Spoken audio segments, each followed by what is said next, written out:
danışacağım. Gördüyünüz sarımsaq tərkibli saç yağımız saç tökülməsini azaldır, saç köklərini gücləndirir, yeni saçların çıxmağına dəstək olur, kəpək və baş dərisi problemlərinə kömək edir.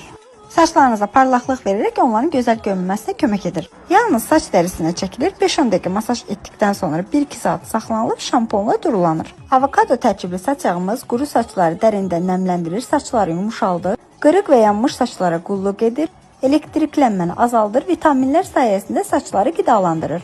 Ümumi saç tellərinə çəkilərək 30 dəqiqə və 2 saat aralığında saçda saxlanılır. İlik su və şamponla durulandıqdan sonra nəm saçların uclarına da az miqdarda tətbiq etmək olar. Badam yağı saçı yumşaq və ipək edir. Parlaqlıq verir, saç qırılmasını azaldır, saç uzanmasına dəstək olur, baş dərisini qidalandırır. Həm saç dərisinə, həm də saça ümumi çəkilərək 1 saat saçda saxlanılır. Daha yaxşı təsirini görmək üçün isti dəsmalla bükə bilərsiniz. Həftədə 2-3 dəfə istifadə